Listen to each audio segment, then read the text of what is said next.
सम्पूर्ण साथीहरूमा नमस्कार। यहाँहरू सम्पूर्ण साथीहरूलाई हार्दिक स्वागत गर्दछौँ। आजको यो शिक्षक सेवा आयोग प्रथम पत्र मोडेल सेट 4 को हामी फिडब्याक सेसनमा तपाईँहरूमा जोडिरहेका छौँ।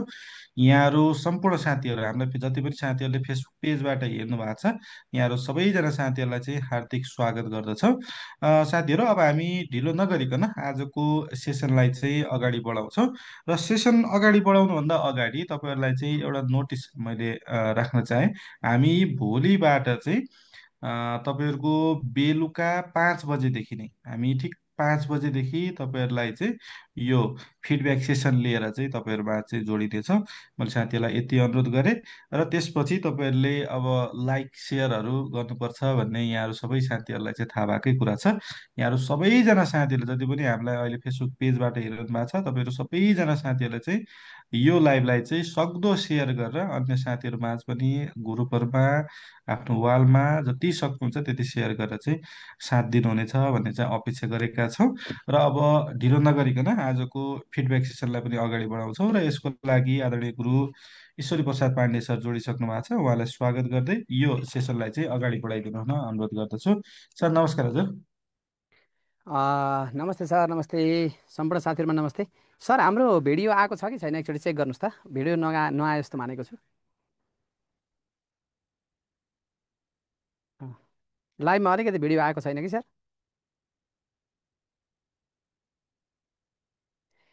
ल, ओके ओके साथीहरू। सबै साथीहरूलाई ठिक छ त नि है? के छ हालखबर साथीहरू, लेख्नुहोस् त। ठिकठाक छ? ल, ठिक छ, ठिक छ। भिडियो आएको छ। ल, ओके, ठिक छ साथीहरू। सन्चै राम्रै होइसिन्छ साथीहरू। ल भन्नुहोस् त। हिजो हामी उपस्थित भएनौँ होइन?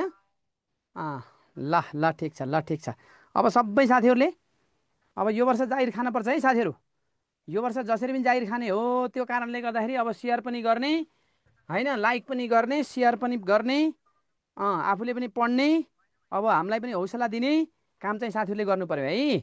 हजुरलाई सहानुभूति र हौसला दिने काम हामी गरिहाल्छौँ। अनि तपाईँहरूले पनि त हामीलाई हौसला दिनु पर्यो नि त होइन? अँ, ल, ओके ओके ओके। सबै साथीहरूले सेयर गर्नु होला। यो तपाईँहरूलाई जिके, आइक्यू, आइसिटी सबै कुराहरू छ यहाँ। शिक्षा तो भएर अब तपाईँले जे जेको तयारी गरे पनि यो काम लाग्छ। शिक्षासित सम्बन्धित रिलेटेड जुनसुकै सब्जेक्टको तयारी गर्दा पनि तपाईँहरूलाई काम लाग्छ। ध्यान दिनु होला है। ठिक छ साथीहरू? ल, ठिक छ त नि होइन? ल ल ल, अब एकचोटि सेयर गरौँ त। सबै साथीहरूले एकचोटि सेयर गरौँ। त्यसपछि हामी सुरु गर्छौँ। सेयर गरौँ ल।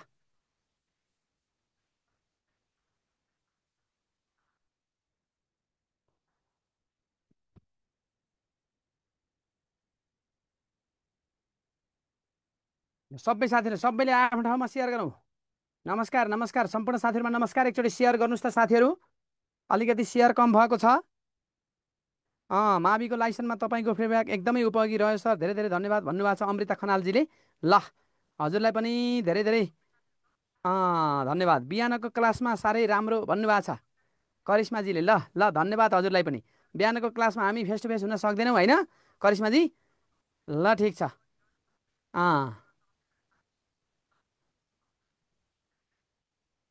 अँ, ओके। ल साथीहरू, एकचोटि कन्जुसाइ नगर्नुहोस् त। अलिकति सेयर कम भएको छ। हाम्रो उपस्थिति आज कम छ है साथीहरू। उपस्थिति कम छ। अब तपाईँहरू यसरी उपस्थिति कम गर्दै जानुभयो भने त फेरि जहाँसम्म यस्तो गर्न सकिँदैन नि साथीहरू। बुझ्नुभयो नि? अब यो वर्ष त जागिर त खाने नै हो। यो वर्ष जागिर खाने नै हो साथीहरू है। अब प्रावि खुल्ने नखुल्ने तपाईँहरूलाई थाहा नै छ। अन्यलताै छ। त्यो कारणले गर्दा हजुरहरूले के गर्नु पर्यो त भन्दा मावि खानेलाई ट्राई गर्न पर्यो अब है त। जो साथीहरू पास हुनुभएको छ, अरू साथीहरूले निमावि त्यसै गरी प्राविको लागि तयारी गर्ने। त्यसको लागि तपाईँले लाइभ चाहिँ सेयर गर्ने, रेगुलर उपस्थिति हुने। भोलिदेखि 5 बजे, ठिक 5 बजे तपाईँहरूको चाहिँ लाइभ सेसन हुन्छ है। त्यो कारणले गर्दाखेरि ठिक 5 बजे सबै काम छोडेर लाइभ सेसनमा आउने, कमेन्ट गर्ने। अनि यहाँ लेखाएका क्वेसनहरू तपाईँले चाहिँ अलिकति चाहिँ नोट बनाएर राख्ने है त। नोट बनाएर राख्ने, नोट बनाउनुपर्छ साथीहरू है। तपाईँलाई माविको लाइसेन्समा कति इफेक्टिभ रह्यो क्लास, यो फिडब्याकले कति धेरै चाहिँ तपाईँलाई फाइदा भयो होइन? त्यस्तै अब तपाईँको माध्यमिक तहको होइन स्थायी शिक्षकको रूपमा पनि तपाईँ चाहिँ सिफारिस हुनको लागि यसले धेरै मद्दत पुर्याउँछ। त्यो भएर सबै साथीहरूले चाहिँ ख्याल गर्नु होला। जमुना भण्डारीजी, लाइसेन्सको त माया मार्नु नि भयो सर भन्नुभएको छ। छैन छैन छैन। ल ल ल ल, धन्यवाद धन्यवाद। हुन्छ हुन्छ, निमाविको पनि पढाइ हुन्छ। ल नमस्ते साथीहरू, सबै साथीहरूलाई नमस्ते गरेँ, फेरि नमस्ते नमस्ते भन्नुभएको छ, ओके छ। अब हामी सुरु गरौँ है त। अब हामी सुरु गरौँ साथीहरू, अब हामी सुरु गरौँ ढिला नगरिकन। तपाईँहरूले यदि सेयर गर्नुभएको छैन भने साथीहरू तपाईँले गल्ती गर्दै हुनुहुन्छ है। सेयर गर्नुभएको छैन भने हजुरहरूले गल्ती गर्दै हुनुहुन्छ साथीहरू। ल ओके, 1 नम्बरमा जाउँ। सबै साथीले कमेन्ट गर्ने यहाँ। ल भन्नुहोस्, प्रशान्त महासागरको सबैभन्दा गहिरो भाग कुन हो भनेको छ।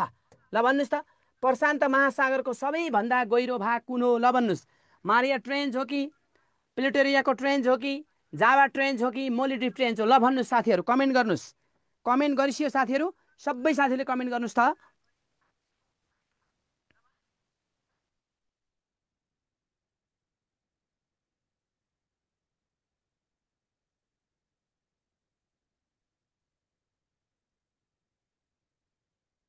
ए मारिया भन्नुभएको छ, धेरै साथीहरूले ए मारिया भन्नुभएको छ, ए मारिया भन्नुभएको छ, ए मारिया भन्नुभएको छ। ल ठिक छ, ठिक छ, ठिक छ, ठिक छ, हजुरहरूले भनेको आन्सर ठिक छ, सही छ, सही छ। हजुरहरूले भनेको आन्सर बिल्कुलै सही छ।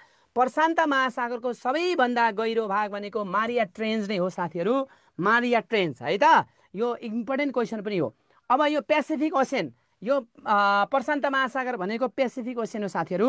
अब यसको क्षेत्रफल कति छ भनेर सोध्छ है त। यसको क्षेत्रफल भन्छ तपाईँलाई, क्षेत्रफल भनेको 16 करोड है त। यसको क्षेत्रफल भनेको साथीहरू 16 करोड 57 लाख छ है। यसको क्षेत्रफल 16 करोड 57 लाख।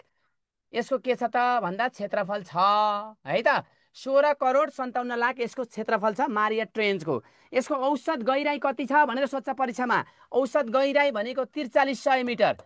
औसत गहिराई, औसत गहिराई कति छ भनेर सोध्छ। तपाईँले जान्नुपर्छ, यो भनेको 4300 मिटर रहेको छ साथीहरू। यसको औसत गहिराई कति छ भन्छ। यो प्रशान्त महासागरको बारेमा भन्दैछु मैले है त। अब यसको गहिरो भाग कुन हो भन्यो भने मारिया ट्रेन्च हो साथीहरू। यो कति मिटर, कति मिटर चाहिँ गहिराइ छ भन्नुहोस् त। यो 10,994 है त।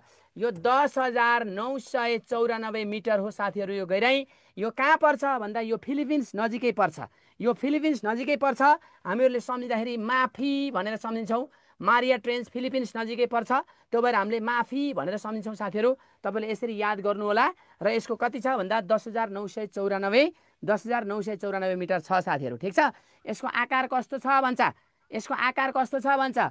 यसको आकार कस्तो छ भन्यो भने तपाईँहरूले लेख्नु होला, त्रिभुजाकार छ है, त्रिभुजाकार। त्रिभुजको आकार छ यसको। यसको आकार कस्तो छ भन्यो भने त्रिभुजाकार छ। र यसको सबैभन्दा ठुलो टापु कुन हो भन्यो भने है त प्रशान्त महासागरको है त। प्रशान्त महासागरको सबैभन्दा ठुलो टापु कुन हो भन्यो भने कुन हो भन्नुहोस् त साथीहरू, कुन हो? ठुलो टापु भनेको न्यू गिनी है त। ठुलो टापु, ठुलो टापु कुन हो भन्छ त्यति बेला न्यू गिनी हो भनेर साथीहरूले भन्नु होला। मैले इम्पोर्टेन्ट कुरा लेखाइदिएको छु, ख्याल गर्ने है त। अब महासागर भनेको के हो भन्नुभयो भनेखेरि, महासागर भनेको साथीहरू पृथ्वीको सतहमा पानीले ढाकेको विशाल जलमण्डल हो क्या। तपाईँलाई लागेको होला महासागर भनेको के हो भन्ने है त। महासागर भनेको पृथ्वीको सतहमा पानीले ढाकेको विशाल जलमण्डल है त। विशाल जलमण्डल हो है, ठिक छ, विशाल जलमण्डल।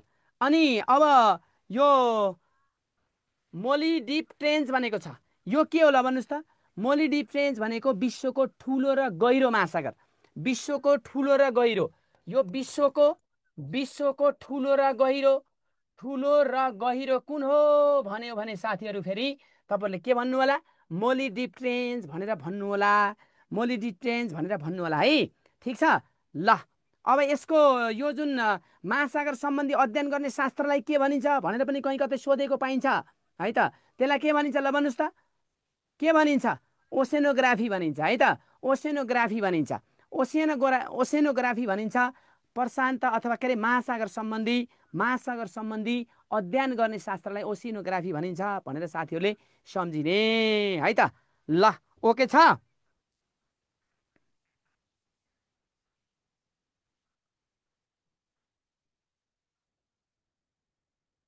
ल अब हामी जाउँ साथीहरू, 2 नम्बरमा जाउँ। कुन महादेशलाई प्रायद्वीपको प्रायद्वीप भनेर चिनिन्छ? कुन महासागरलाई प्रायद्वीपको पनि प्रायद्वीप भनेर चिनिन्छ? ल भन्नुहोस्, कुन महादेशलाई चिनिन्छ प्रायद्वीपको पनि प्रायद्वीप भनेर? कुनलाई चिनिन्छ भन्नुहोस् त।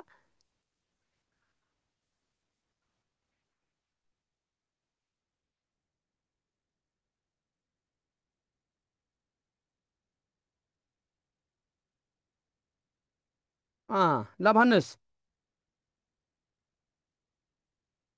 प्रायद्वीपको पनि प्रायद्वीप भनेर कुनलाई चिनिन्छ भनेको छ, ल भन्नुहोस् त। एसियालाई हो कि युरोपलाई हो कि अस्ट्रेलियालाई हो कि अफ्रिकालाई हो साथीहरू? लेख्नुहोस् त साथीहरू, कुनलाई हो? सबै साथीहरूले लेख्नुहोस् त।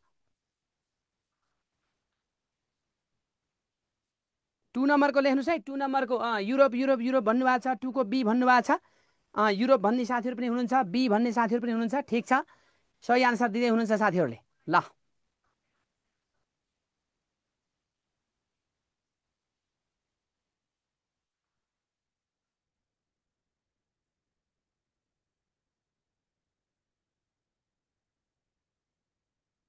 ल ओके साथीहरू, तपाईँहरूले भनेको ठिक छ। तपाईँहरूले भनेको ठिक छ साथीहरू, यसको आन्सर बी नै हो। 2को आन्सर बी नै हो है साथीहरू। 2को आन्सर बी नै हो। हजुरले भनेको ठिक छ, 2को आन्सर बी नै हो। कुन महासागरलाई महादेशलाई प्रायद्वीपको पनि प्रायद्वीप भनेर चिनिन्छ भन्दा साथीहरू युरोप महादेशलाई है त। कुनलाई हो साथीहरू? युरोपलाई नै हो। अब अब तपाईँहरूले जान्नु पर्यो, खासमा खासमा यहाँ तपाईँले के बुझ्नु पर्यो भन्दाखेरि महादेश भनेको के हो यो बुझ्नु पर्यो है त। सबैभन्दा पहिला महादेश भनेको के हो ल भन्नुहोस्। महादेश भनेको के होला भन्नुहोस् त। महादेश भनेको पृथ्वीको सतहमा पानी बाहेक जमिनले ढाकेको भाग के हो त? महादेश हो है। महादेश भनेको पृथ्वीको सतहमा जुन पानी छ, पानीभन्दा बाहेक जमिनले ढाकेको भागलाई के भनिन्छ? महादेश भनिन्छ भनेर तपाईँले बुझ्नु पर्यो। कतिवटा महादेश छन् साथीहरू ल भन्नुहोस्। कतिवटा महादेश छन्? 7वटा महादेश छन् भनेर सम्झिनु पर्यो साथीहरूले।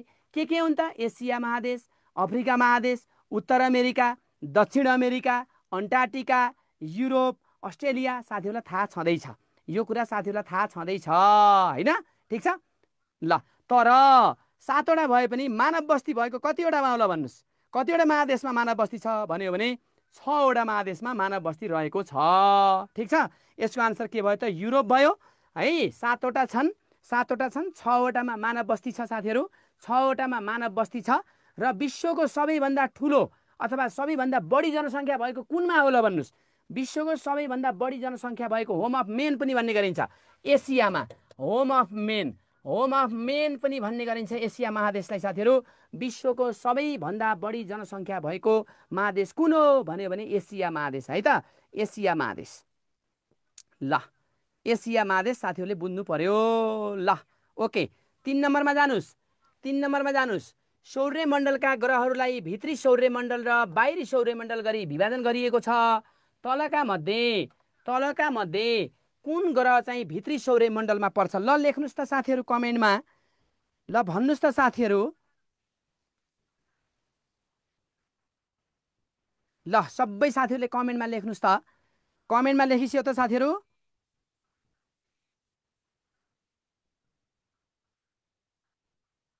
ल हजुरहरूको कमेन्ट हेर्दैछु है। हामीलाई त माया मार्नुभयो निमाविको भन्नुभएको छ। एकछिन एकछिन साथीहरूले धैर्य गर्नु होला है। अब शिक्षाका क्वेसनहरू आउँछ, त्यसपछि तपाईँहरूलाई पनि काम लाग्छ।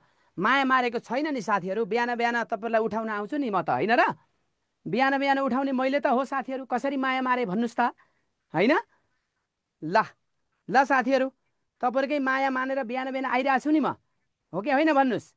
अनि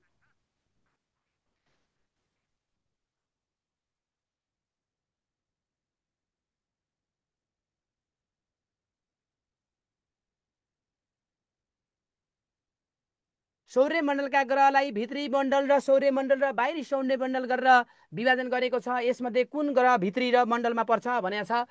कुन भित्री सौर्यमण्डलमा पर्छ भनेको छ? अरुण, बृहस्पति, मङ्गल, शनि। के गरेको छ साथीहरू ल भन्नुहोस् त। कुन भित्री हो कुन बाहिरी हो ल भन्नुहोस्। ल भन्नुहोस्। बुसु प्रिम, बुसु प्रिम होइन, बुसु प्रिम, वृष अब, वृष अब भनेर पढेको थाहा छ नि साथीहरूलाई। 8वटा ग्रहहरू होइन। इनर प्लानेट भनेका के हुन् ल भन्नुहोस् त। बुसु प्रिम। इनर भनेका भित्री भनेको, भित्री भनेको बुसु प्रिम, बुध, शुक्र, पृथ्वी, मङ्गल साथीहरू है। बुध, शुक्र, पृथ्वी, मङ्गल भनेका भित्री हुन् साथीहरू। यो कुरा बुझ्नु होला। बाहिरी भनेका बाँकी रहेका 4वटा, बाँकी रहेका 4वटा भनेको वृष अब, वृष अब है। वृष, वृष अब के हो यो भनेको? ब्रीबाट के होला भन्नुहोस् त? बृहस्पति, सबाट शनि, अबाट अरुण, बबाट वरुण भनेर यिनलाई के भनिन्छ भन्दा आउटर प्लानेट भन्ने गरिन्छ। यिनी चारवटालाई आउटर प्लानेट भन्ने गरिन्छ साथीहरू। यिनी चारवटालाई के भनिन्छ फेरि इनर प्लानेट भन्ने गरिन्छ। अब हाम्रो प्रश्नमा तलका मध्ये कुन ग्रह भित्री सौर्यमा पर्छ भनेपछि भित्रीमा बुध शुक्र पृथ्वी मङ्गल पर्छ। बुध शुक्र पृथ्वी मङ्गल पर्छ साथीहरू। यसमध्ये अरुण पर्ने कुरा भएन, बृहस्पति पर्दैन है त। के पर्यो त शनि परेन, बुध शुक्र पृथ्वी मङ्गल भनेपछि भित्रीमा कुन पर्छ? मङ्गलमा पर्छ। हजुरले भनेको आन्सर ठिक छ। ल हजुरले भनेको आन्सर ठिक छ है। हजुरले भनेको आन्सर ठिक छ। हजुरको गुनासो छ। मैले निमावि पढ्ने साथीहरूको धेरै गुनासो मानेको छु। हाम्रो लाइभ भएन सर, निमाविलाई हेला गर्नुभयो भन्नुभएको छ। त्यस्तो होइन, हामी आउँछ नआत्तिनु है। अब निमाविको टार्गेट गरेर पनि आउँछौँ, चिन्ता नगर्नु होला है त। ल ल अब जाउँ साथीहरू, 4 नम्बरमा जाउँ। तपाईँहरूलाई पनि काम लाग्छ, सबै साथीहरूलाई काम लाग्छ, यो बस्नु होला। 4मा जाउँ त साथीहरू। नेपालको सबैभन्दा लामो हिम नदी खुम्बु हो भने सबैभन्दा ठुलो हिम नदी कुन हो? अत्यन्तै महत्त्वपूर्ण प्रश्न हो साथीहरू। साथीहरूले यसलाई मिलाएर जवाफ दिनु होला।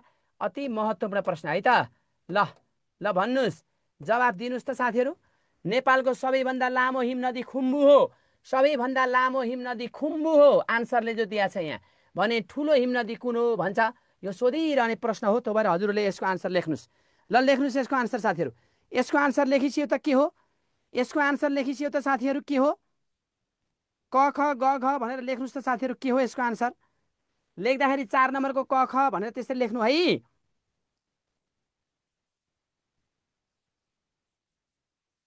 ए भन्नुभएको छ, ए भन्नुभएको छ, ए भन्नुभएको छ। ए भन्ने साथीहरू धेरै हुनुहुन्छ।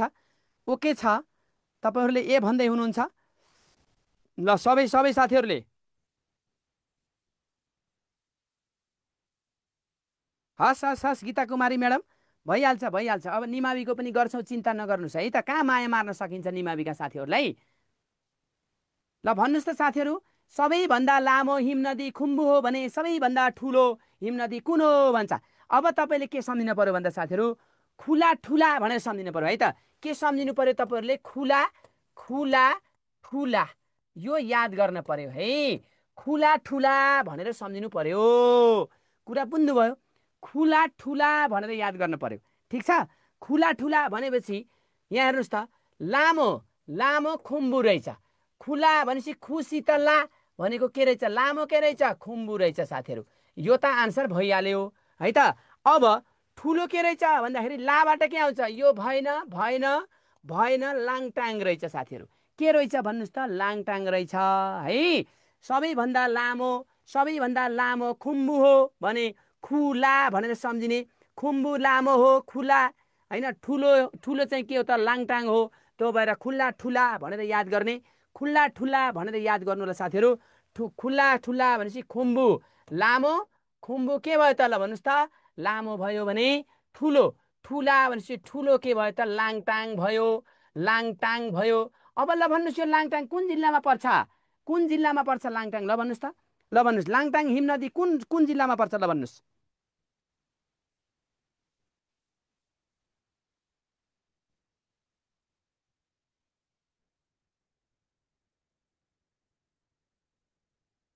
ल रसुवा जिल्लामा पर्छ है साथीहरू। कुन जिल्लामा पर्छ? रसुवा जिल्लामा पर्छ भनेर साथीहरूले जान्नु होला। रसुवा जिल्लामा पर्छ। ठिक छ।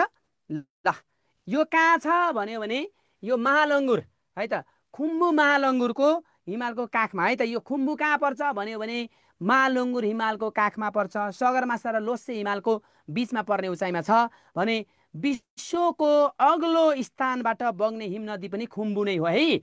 विश्वको अग्लो स्थानबाट खुम्बु, खुम्बु भनेको विश्वको अग्लो स्थानबाट, विश्वको अग्लो स्थानबाट, अग्लो स्थानबाट बग्ने बग्ने हिम नदी कुन हो भन्यो भने, हिम नदी भन्यो भने खुम्बु भन्नु होला। अग्लो स्थानबाट बग्ने हिम नदी कुन हो भन्यो भने खुम्बु भन्नु होला साथीहरू। अब हामी 5 नम्बरमा जाउँ। ल भन्नुहोस्, नेपालको प्रसिद्ध कालीगण्डकी नदीको उद्गम स्थल तलका मध्ये कुन चाहिँ हो भनेको छ। ल भन्नुहोस्, गोसाइँकुण्ड हो कि भैरवकुण्ड हो कि सूर्यकुण्ड हो कि दामोदर कुण्ड हो? ल लेख्नुहोस् त, लेख्नुहोस् त साथीहरू, कुन होला?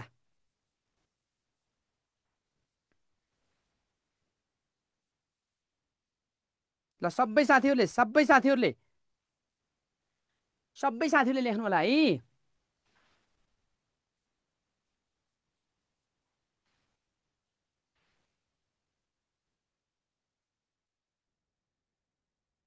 कृष्ण सर यहाँ अप्सनमा चाहिँ छैन नि त त्यो, अप्सनमा छैन नि त कृष्ण सर। अप्सनमा लामटाङ, इन्जार होइन, नाङपाई र लोसे मात्रै छ, त्यो भएर है त। ठिक छ ल। कुनमा पर्छ लेख्नुहोस्, कुनमा पर्छ लेख्नुहोस्, भन्नुहोस् त। हो, दामोदर कुण्ड है त। यसको गण्डकी नदीको उद्गम स्थल भनेको दामोदर कुण्ड साथीहरू। गण्डकी नदीको उद्गम स्थल कुन हो भन्यो भने तपाईँहरूले बुझ्नु पर्यो कुन हो भन्नुहोस् त, दामोदर कुण्ड हो। तपाईँहरूले भनेको आन्सर ठिक छ, तपाईँहरूले भनेको आन्सर ठिक छ साथीहरू, दामोदर कुण्ड नै हो। ठिक छ ल। यसलाई हामीले के भनिन्छ ल भन्नुहोस्। यसलाई शालिग्राम पाइने नदी पनि भन्ने गरिन्छ है। काली गण्डकी भनेको शालिग्राम, शालिग्राम, शालिग्राम पाइने नदी। शालिग्राम पाइने नदी कुन हो भन्यो भने तपाईँले के भन्नुपर्छ त्यति बेला, काली गण्डकी हो भनेर भन्नुपर्छ। अनि सप्त गण्डकीको सबैभन्दा ठुलो र लामो सहायक नदी है त। सप्त गण्डकीको सबैभन्दा ठुलो र लामो सहायक नदी पनि भन्ने गरिन्छ यसलाई। सप्त गण्डकीको सहायक ठुलो है त, सप्त गण्डकीको, सप्त गण्डकीको, गण्डकीको है त सबैभन्दा लामो, लामो र सहायक नदी है त, लामो र ठुलो सहायक नदी। ठुलो सहायक नदी, सहायक नदी पनि के हो त, नदी पनि के हो त साथीहरू, काली गण्डकी नै हो। तपाईँहरूले यसरी बुझ्नु होला। र काली गण्डकीलाई फेरि के भनिन्छ भन्दा हरिगङ्गा पनि भन्ने गरिन्छ है त। हरिगङ्गा अथवा गङ्गा स्वरूपा पनि भन्ने गरिन्छ। यसलाई के भनिन्छ काली गण्डकीलाई, हरिगङ्गा, हरिगङ्गा अथवा गङ्गा स्वरूपा, गङ्गा स्वरूपा पनि भन्ने गरिन्छ। यसरी याद गर्नु होला है। यो कुराहरू इम्पोर्टेन्ट छ है त, यो कुराहरू इम्पोर्टेन्ट छ साथीहरू। शालिग्राम पाइने नदी पनि भनेर चिनिन्छ। यसको चाहिँ उद्गम स्थल कहाँ हो त भन्दा दामोदर कुण्ड हो। ल अगाडि बढौँ, त्यसो भए बढौँ साथीहरू, 6 नम्बरमा जाउँ। विश्वको सर्वोच्च शिखर सगरमाथाको काखमा रहेको कालापत्थर क्षेत्रमा है त मिति विक्रमसम्म 2066 साल मङ्सिरको 18 गते बसेको मन्त्री परिषदको बैठक कुन विषयमा केन्द्रित थियो ल भन्नुहोस्। कहाँ बसेको थियो ल भन्नुहोस्, सगरमाथाको आधार शिविर, सगरमाथाको आधार शिविरमा बसेको थियो, कालापत्थर क्षेत्रमा बसेको थियो। कहिले भन्दा 2066 साल मङ्सिरको 18 गते बसेको थियो यो मन्त्री परिषदको बैठक है त। कुन विषयमा केन्द्रित थियो ल भन्नुहोस् त। विपद व्यवस्थापनमा हो कि वातावरण संरक्षणमा हो कि जनसङ्ख्या व्यवस्थापनमा हो कि विश्व सम्पदा संरक्षणमा हो ल भन्नुहोस् त साथीहरू, कुन कुनमा हो ल भन्नुहोस् त। ल एबिसिडी भनेर लेख्नुहोस् त साथीहरू।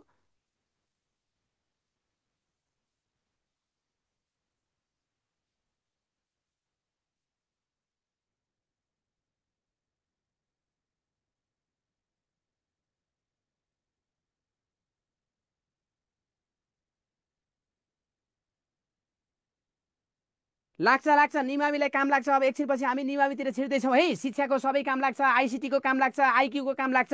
निमाविका साथीहरूलाई काम नलाग्ने भनेको जिके हो तत्काललाई, त्यसपछि पछि त काम लागिहाल्छ, चिन्ता नगर्नु होला है।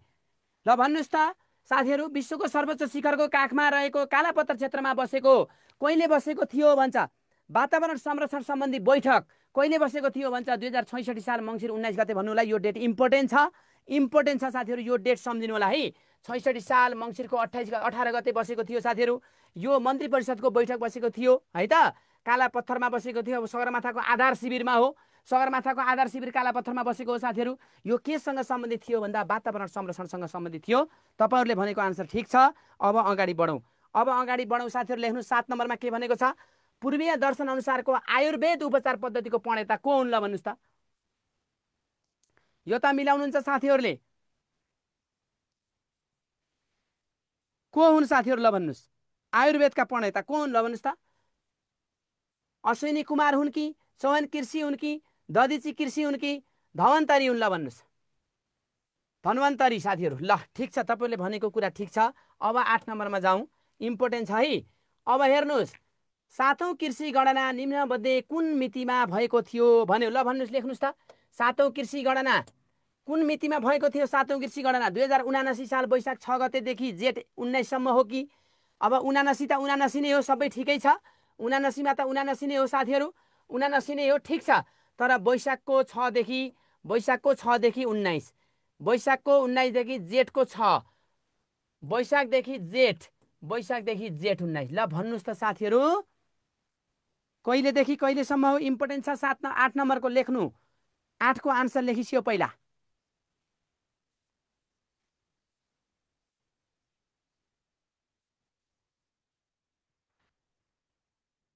8को आन्सर लेख्नुहोस् त साथीहरू, 8को आन्सर लेख्नुहोस् त। आज अलिकति सेयर कम गर्नुभएको छ हजुरहरूले, अल्छी अल्छी गर्दै जानुभएको छ है। अनि हजुरहरूले अल्छी गर्नुभयो भने अनि हामी के गर्ने ल भन्नुहोस्? हामी पनि अल्छी गर्ने? अनि हजुरसँग नआउने सेट लिएर डेली फिडब्याक लिएर आउने कि नआउने भन्नुहोस् त। कति फाइदा भएको छ हेर्नुहोस् त। तपाईँलाई कति फाइदा भएको छ? जिकेको फाइदा हुन्छ, आइक्यूको फाइदा हुन्छ, आइसिटीको फाइदा हुन्छ, सबै फाइदै फाइदा छ। ल हेर्नुहोस् न, कति इम्पोर्टेन्ट इम्पोर्टेन्ट क्वेसन राखिरहेको छु परीक्षाका लागि इम्पोर्टेन्ट। त्यो भएर साथीहरू यो फिडब्याक क्लासहरू तपाईँले छुटाउनु हुँदैन। त्यसको लागि डेली चाहनुहुन्छ भने लाइभ पनि सेयर गर्नुपर्छ है। ल हेर्नुहोस्, अब 7औं कृषि गणना भनेको छ। यो 7औं कृषि गणना यहाँ 79 भए पनि 2078 हो साथीहरू। 7औं कृषि गणना 2078 हो। यो सञ्चालन मिति कहिले हो भने 2079 सालमा वैशाखको 6 गतेदेखि जेठको 19सम्म हो है। यसको आन्सर ठिक छ। वैशाख 6 देखि जेठको कतिसम्म हो? 19सम्म हो। ककै आन्सर ठिक छ।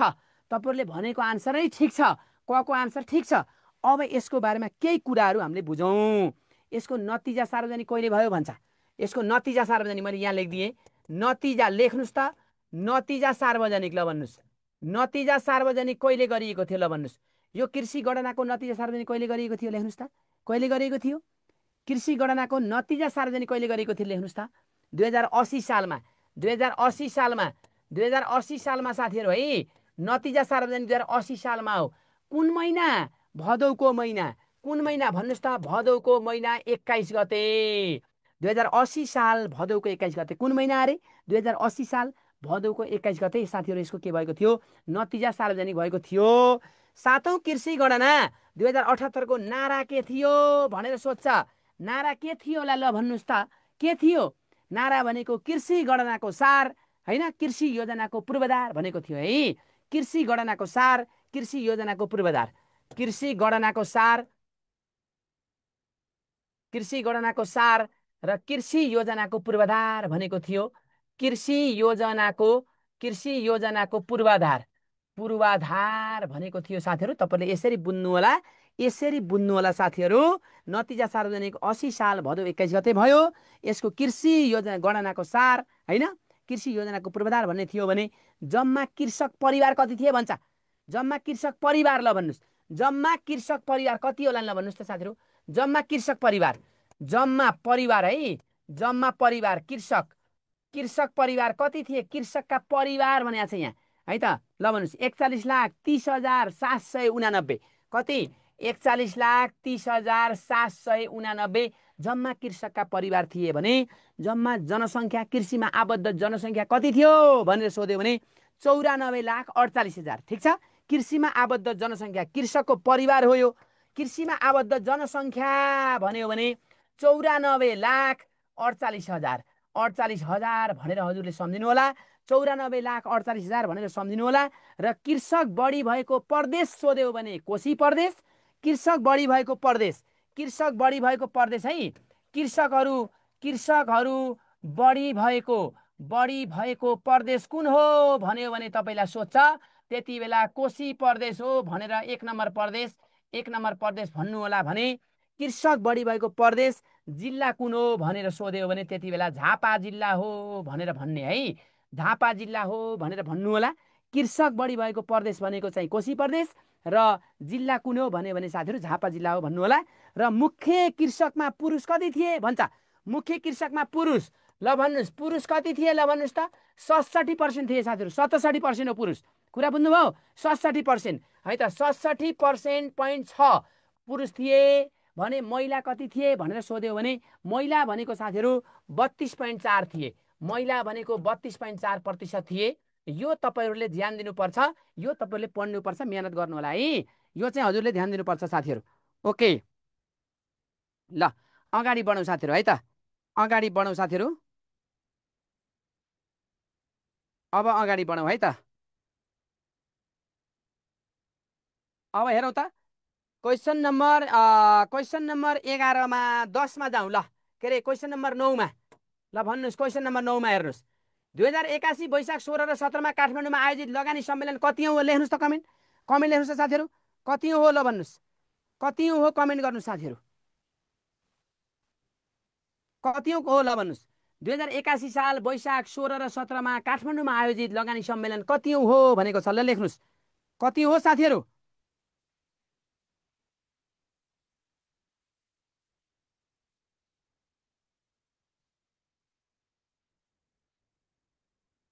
8औँ भन्नुभएको छ, 8औँ कसरी छ ल भन्नुहोस् त। पहिलो दोस्रो तेस्रो चौथो छ यहाँ, पहिलो दोस्रो तेस्रो चौथोमा कुन हो भन्नुहोस् त। 9 नम्बरको आन्सर लेख्नु साथीहरू, 9 नम्बरको। ल तेस्रो भन्ने साथीहरूको ठिक छ, तेस्रो भन्ने साथीहरूको ठिक छ, तेस्रो भन्ने साथीहरूले मिलाउनु भएको छ। अब हामी अगाडि बढौँ, अब हामी अगाडि बढौँ साथीहरू। तलका मध्ये संरक्षित क्षेत्रमध्ये कुन चाहिँ सिकारक आदर्श हो भन्यो, ल भन्नुहोस्। सिकार आदर्श कुन होला ल भन्नुहोस् त। मकालु हो कि, मकालु बरुण हो कि साथीहरू, अपिनप्पा हो कि, कोसीटप्पू हो कि, अनि ढोरपाटन हो, ल भन्नुहोस्। सिकार आरक्ष, सिकार आरक्ष कुन हो ल भन्नुहोस्, कुन सिकार आरक्ष हो।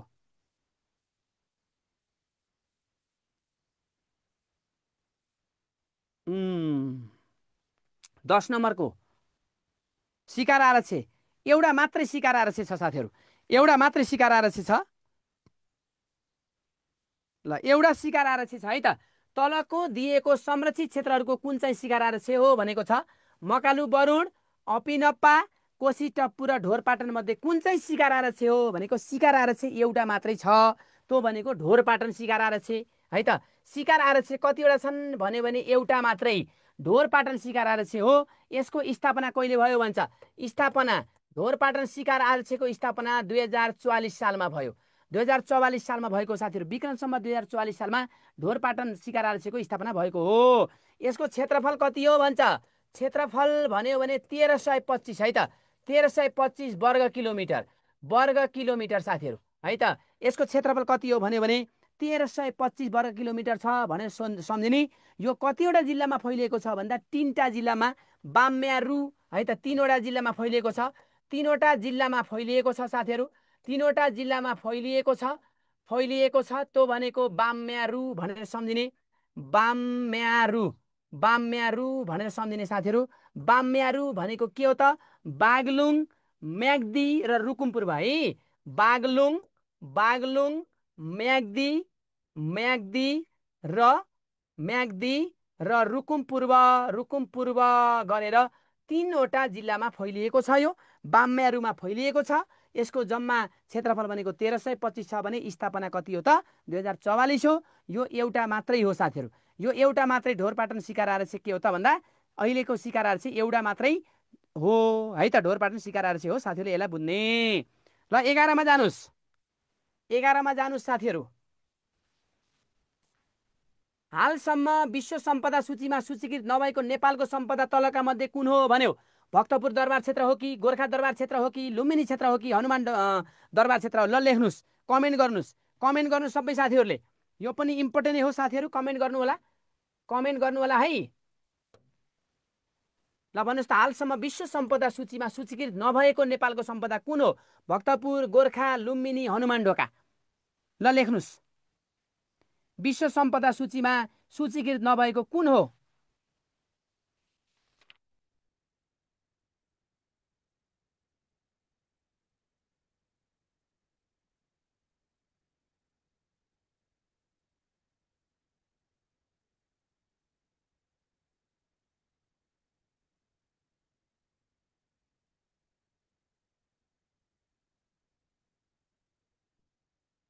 ल भन्नुहोस्, भक्तपुर हो कि, गोर्खा हो कि, लुम्बिनी हो कि, हनुमान ढोका हो, ल भन्नुहोस् त कुन हो साथीहरू। ल तपाईँहरूले भनेको आन्सर ठिक छ, तपाईँले भनेको आन्सर ठिक छ, गोर्खा दरबार क्षेत्र भन्नुभएको छ। ल भन्नुहोस्, अब भक्तपुर दरबार क्षेत्र कहिले भएको भन्नुहोस् त, सन् 1979मा। यो सन् 1979मा साथीहरू विश्व सम्पदा सूचीमा सूचीकृत भयो, ठिक छ, 1979मा। भने लुम्बिनी क्षेत्र र हनुमान ढोका फेरि कतिमा ल भन्नुहोस्। लुम्बिनी क्षेत्र 97मा, यो हनुमान ढोका पनि 1979मै हो। यो सेम हो भने यो 97मा है त, 1997मा, सन् 1997मा साथीहरूले यसरी बुझ्नु होला। लुम्बिनी क्षेत्र चाहिँ कहिले चाहिँ नेपालको सम्पदा सूचीमा चाहिँ सूचीकृत भयो होइन, विश्व सम्पदा सूचीमा सूचीकृत भयो भन्यो भने 1997। अनि भक्तपुर दरबार क्षेत्र 1979। हनुमान ढोका क्षेत्र कति त भन्दाखेरि 1979 भनेर साथीहरूले सम्झिनु होला। जो साथीहरूले दरबार क्षेत्र लेख्नु भएको छ तपाईँहरूको आन्सर मिलेको छ। ल ओके, अब अगाडि बढौँ है त साथीहरू, अब अगाडि बढौँ। ल भन्नुहोस् अब क्वेसन नम्बर 12मा, नेपालसँग विक्रम सम्वत 2007 सालभन्दा पहिले दौत्य सम्बन्ध कायम भएको मुलुक तलका मध्ये कुन हो? अत्यन्तै महत्त्वपूर्ण प्रश्न। ल भन्नुहोस् त साथीहरू, दौत्य सम्बन्ध कायम भएको सबैभन्दा 7 सालभन्दा पहिले दौत्य सम्बन्ध कायम भएको तलका मध्ये कुन राष्ट्र हो? ल भन्नुहोस् कतिवटा छन्, पहिला 4वटा छन् भन्ने सम्झिनु होला है त। 2007 सालभन्दा अगाडि 4वटासँग भएको साथीहरू, 2007 सालभन्दा अगाडि, 2007 सालभन्दा अगाडि भन्दा अगाडि अगाडि 4वटा है त, 4वटा साथीहरू 2007 सालभन्दा अगाडि 4वटा हुन्। त्यो भनेको के हुन् ल लेख्नुहोस् त साथीहरू, के हुन् ल भन्नुहोस्, के हुन्? अँ के हुन् ल भन्नुहोस्? BAIF भनेर सम्झिने है, BAIF।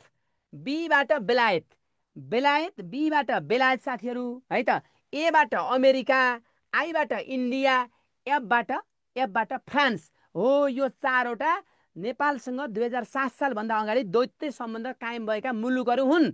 कुरा बुझ्नुभयो? र नेपालसँग सबैभन्दा पहिले द्वैत काम गर्ने मुलुक कुन हो भन्यो भने कुन हो भन्नुहोस् त? बेलायत नै हो है। यो BAIF, बेलायत, बेलायत, अमेरिका, अमेरिका, इन्डिया भनेको भारत र फ्रान्स, यिनी 2007 सालभन्दा अगाडि हुन्। यो बेलायत चाहिँ सबैभन्दा पहिला, बेलायत चाहिँ सबैभन्दा पहिला दैत्य काम गएको है त। बेलायत भनेको सबैभन्दा पहिला, सबैभन्दा पहिले हो साथीहरू, सबैभन्दा पहिले बेलायत चाहिँ दैत्य सम्बन्ध कायम भएको बेलायतसँग कहिले हो त भन्दा 1816मा है त। 1816मा बेलायतसँग 1816मा हो भने हाल कतिवटासँग दैत्य काम भएको छ ल भन्नुहोस्? 183वटा। हाल चाहिँ 183वटा साथीहरू, ठिक छ। हाल चाहिँ कतिवटा? 183, ठिक छ। हाल चाहिँ 183 भनेर साथीहरूले सम्झिनु होला है। हाल 183, हाल कतिवटासँग हो ल भन्नुहोस् त? हाल 183वटासँग साथीहरू। अब अन्तिम कुन हो भन्यो भने, अन्तिम कुन हो भन्दा किरिबाटी, किरिबाटी भनेर साथीहरूले सम्झिने। अन्तिम कुन हो भन्यो भने किरिबाटी हो भनेर साथीहरूले सम्झिनु होला है त। ल अन्तिम कुन हो भन्यो भने किरिबाटी हो साथीहरू, ठिक छ। किरिबाटी हो। त कहिले हो भन्दा जुलाई 2024 जुलाई 17मा। किरिबाटी 2024 जुलाई 17मा, जुलाई 17मा किरिबाटी हो। अन्तिम किरिबाटी हो 2024 जुलाई 17मा भएको हो भनेर साथीहरूले याद गर्नु होला। यो इम्पोर्टेन्ट छ। हालसम्म 183 देशसँग, के अरे 183वटा चाहिँ राष्ट्रसँग होइन के भएको छ, मुलुकसँग दौत्य कायम सम्बन्ध कायम भएको छ। अन्तिम भनेको किरिबाटी हो। अन्तिम भनेको किरिबाटी, 183 औँ किरिबाटी कहिले भन्दा 2024 जुलाई 17मा हो साथीहरू, ठिक छ। ल ओके, ल अगाडि बढौँ, अगाडि बढौँ है साथीहरू, इम्पोर्टेन्ट कुरा भनिदिएको छु मैले। ल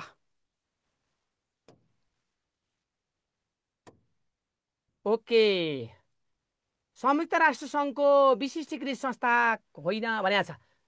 तलका मध्ये कुन चाहिँ संयुक्त राष्ट्र सङ्घको विशिष्टीकृत संस्था होइन भनेको छ? ल भन्नुहोस् त साथीहरू।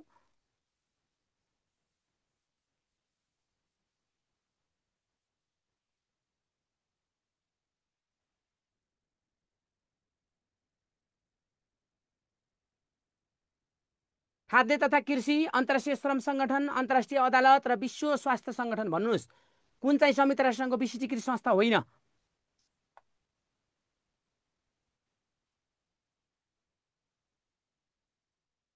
ABCD भनेर साथीहरूले जवाफ दिनु होला।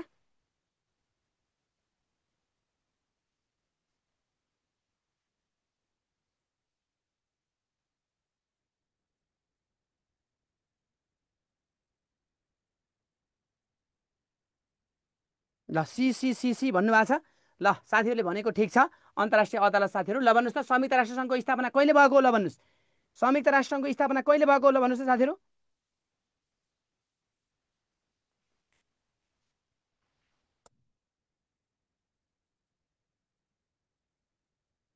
ल यसको स्थापना, युएनओको स्थापना भनेको 1945 है त, अक्टोबर 24मा भनेर साथीहरूले याद गर्नु होला।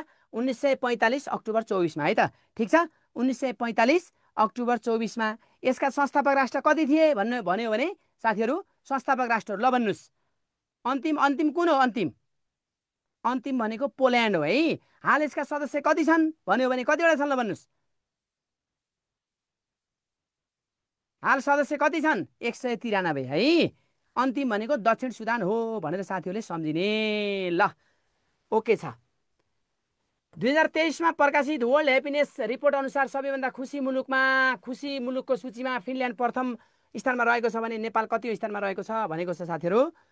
2023 को साथीहरू यो है। ल 78 हो। 2022 को युनेस्को शान्ति पुरस्कार कसलाई प्रदान गरिएको थियो ल भन्नुहोस्। एन्जेला मर्केललाई हो कि, डेनिसलाई हो कि, शान्ति पाओलाई हो कि, रोहन करुणा तिलकालाई हो ल भन्नुहोस् त साथीहरू। कुनलाई हो? कुनलाई होला भन्नुहोस्। अब आयो है। अब निमाविको शिक्षा सुरु भइसक्यो। शिक्षा सुरु भइसक्यो साथीहरू। एकछिन धैर्य गर्नु होला है निमाविका साथीहरूले। हो 15 नम्बरको ए एन्जेला मर्केल है त। एन्जेला मर्केल साथीहरू युनेस्को शान्ति पुरस्कार एन्जेला मर्केललाई दिएको थियो 2022 मा। अब जाउँ 16 नम्बरमा। ल अब शिक्षा सुरु भयो साथीहरू। अब शिक्षाका साथीहरूलाई अब निमावि दिने साथीहरूलाई पनि काम लाग्छ यो। अब शिक्षा सुरु भयो साथीहरू। ल भन्नुहोस्। अब तपाईँहरूले भन्नुहोस्। दिगो विकासको लक्ष्य नम्बर 4 मा नेपाल राष्ट्रिय कार्यान्वयन 2016 देखि 30 अनुसार शिक्षा सम्बन्धी लक्ष्य तलका मध्ये कुन हो भन्यो। अब यसको जवाफ लेख्नुहोस् त। ABCD भनेर साथीहरूले लेख्नु होला। समावेशी तथा गुणस्तरीय शिक्षाको सुनिश्चितता र जीवनपर्यन्त सिकाइ अवसर प्रवर्धन गर्ने, निशुल्क र समतामूलक गुणस्तरीय विद्यालय शिक्षामा पहुँच पुर्याउने, गुणस्तरीय पूर्व प्राथमिक शिक्षामा समान पहुँच पुर्याउने र गुणस्तरीय प्राविधिक व्यावसायिक र उच्च शिक्षामा समान पहुँच पुर्याउने भनेको छ। कुन हो यसको आन्सर? क ख ग घ लेख्नुहोस् त। 16 को क ख ग घ भनेर लेख्नु न। ल निमाविका साथीहरू धैर्य गर्नुहोस् है। अब सुरु भइसक्यो हजुरहरूको। ल यसले भनेको के थियो साथीहरू? समावेशी र गुणस्तरीय शिक्षाको सुनिश्चितता तथा जीवन पर्यन्त सिकाइका अवसर प्रवर्धन गर्ने भनेको थियो। दिगो विकासको लक्ष्य सस्टेनेबल डेभलपमेन्ट गोल साथीहरू है त। दिगो विकासको लक्ष्य सस्टेनेबल डेभलपमेन्ट गोलले के भनेको थियो अरे साथीहरू भन्नुहोस् त। के भनेको थियो ल भन्नुहोस्। के भनेको थियो भन्नुहोस्। क नम्बरमा है त। ल क नम्बरको साथीहरू। क नम्बरमा समावेशी र गुणस्तरीय शिक्षाको सुनिश्चितता तथा जीवन पर्यन्त सिकाइका अवसरहरू प्रदान गर्ने अथवा प्रवर्धन गर्ने भनेको थियो साथीहरू। दिगो विकासका लक्ष्य कतिवटा छन् भन्यो भने कतिवटा छन्? 17वटा है त। लक्ष्य 17वटा छन् है त। परिमाणात्मक लक्ष्य कतिवटा छन्? 169वटा छन् साथीहरू, जान्नु होला। र शिक्षा सम्बन्धी सूचक कतिवटा छन् भन्यो भने सूचक शिक्षा सम्बन्धी है। शिक्षा सम्बन्धी सूचक कति छन् भन्यो। शिक्षा सम्बन्धी सूचक कतिवटा छन् भन्यो भने 43वटा छन् भनेर याद गर्नु होला। र यसका लक्ष्य तथा उद्देश्य भन्यो भने 7+3। यो 7+3 लाई के भन्छ? यो 3 भनेको साधन पनि भन्ने गर्छ। साथीहरूले ध्यान दिनु होला। यो 7वटा भनेका यसका परिमाणात्मक लक्ष्य रहेका छन् है त। ल परिमाणात्मक लक्ष्य अथवा गन्तव्य भनेका कति छन् भन्दा 7वटा। 7+3 भनेर सम्झिने। 3 भनेको साधन पनि भनेको छ। र परिमाणात्मक लक्ष्य भनेको कतिवटा छन्? 7वटा छन्। र यसका शिक्षा सम्बन्धी सूचकहरू कतिवटा छन् भनेर सोध्छ। यो भनेको 43वटा छन् है त। 43वटा छन् साथीहरू। र यसका चाहिँ लक्ष्य कतिवटा छन् त ल भन्नुहोस् त। सस्टेनेबल गोलका लक्ष्य भनेका 17वटा छन् भने परिमाणात्मक लक्ष्य कतिवटा छन् साथीहरू? 169वटा छन्। अथवा गन्तव्यहरू भन्यो भने गन्तव्य भन्यो भने 169 र अन्य सूचक भनेको 232वटा सूचक रहेका छन्। 232 सूचक साथीहरू। 232 सूचक रहेका छन्। यसको आन्सर क तपाईँले भनेको ठिक छ। अब अगाडि बढौँ। शैक्षिक जनशक्ति विकास केन्द्रको शिक्षक सक्षमताको प्रारूप 2072 मा शिक्षकका लागि कतिवटा सक्षमता छन् ल भन्नुहोस्। शिक्षकका लागि कति सक्षमता छन् ल भन्नुहोस्। हामीले पढिरहेको शैक्षिक जनशक्ति विकास केन्द्रले यसले के गरेको? प्रमाणित गरेको है त। सक्षमताको प्रारूप 2072 मा शिक्षकका लागि कतिवटा सक्षमता छन्? 4वटा, 6वटा, 8वटा, 10वटा लेख्नुहोस् त।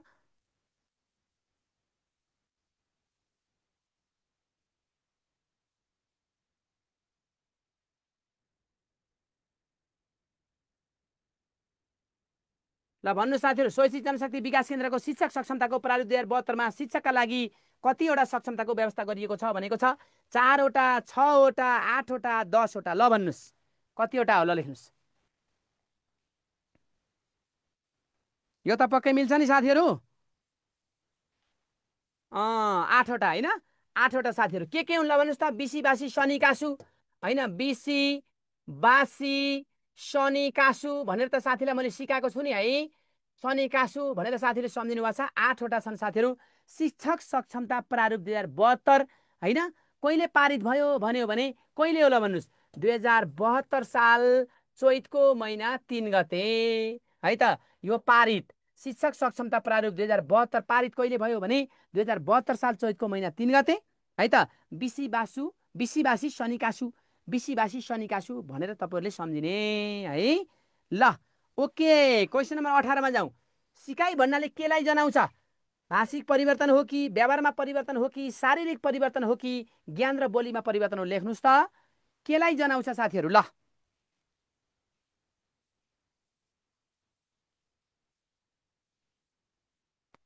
सबै साथीहरूले लेख्नुहोस् है, सबै साथीहरूले लेख्नुहोस्।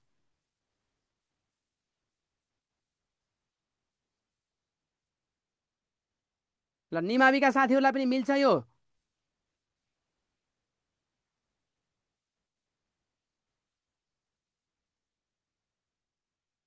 यो क्वेसन त मिलाउनु पर्यो नि साथीहरू होइन? यति सजिलो क्वेसन त बिगार्नु भएन नि हजुरहरूले। ल भन्नुहोस् त, सिकाइ भन्नाले केलाई जनाउँछ? एबिसिडी भनेर लेख्नुहोस् त साथीहरू।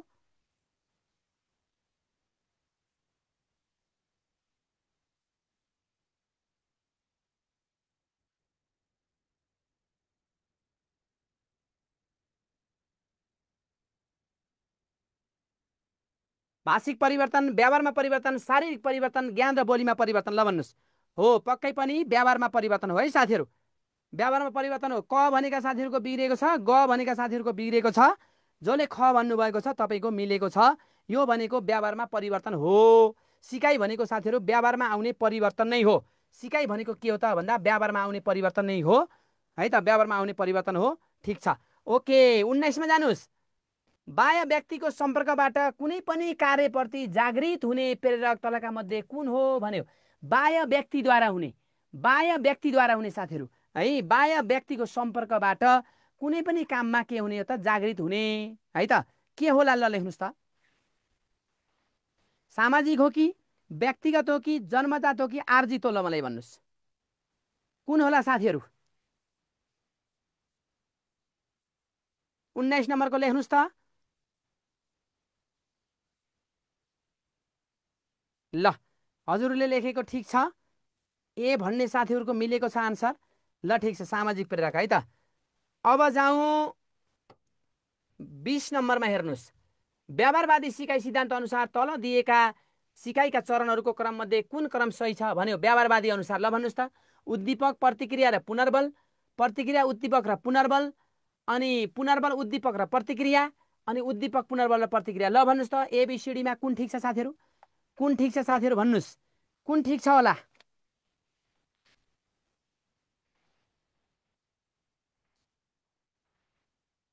बिस नम्बरको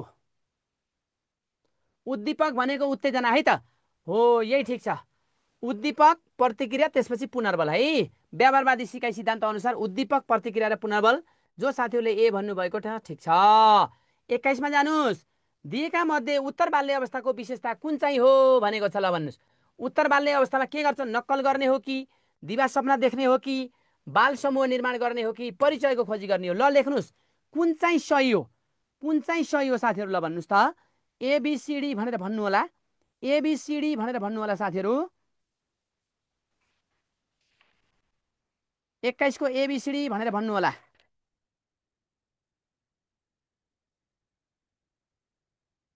ए भन्नुभएको छ, सी भन्नुभएको छ। ल सबै साथीहरूलाई काम लाग्छ है यो। निमाविका साथीहरूलाई, माविका साथीहरूलाई होइन, प्राविका साथीहरूलाई, प्रास पढ्ने साथीहरूलाई सबैको लागि काम लाग्छ यो। बस्नु होला साथीहरू। क्लास के को भन्ने साथीहरूले शिक्षा, हजुरको जुन करिकुलममा शिक्षा खण्ड छ भने काम लाग्छ। ल भन्नुहोस्, यसले के गर्छ भन्दा उत्तर बाल्य अवस्थाको विशेषता भनेको बाल समूहको निर्माण गर्ने नै हो। अब बाह्य उद्दीपकहरूको प्रतिक्रियालाई कुन सिकाइ सिद्धान्तले सिकाइका रूपमा लिन्छ? व्यवहारवाद, संज्ञानवाद, निर्माणवाद र सामाजिक निर्माणवाद। ल भन्नुहोस्, ल कमेन्ट गर्नुहोस् साथीहरू। 22 नम्बरको कमेन्ट गर्नुहोस् त।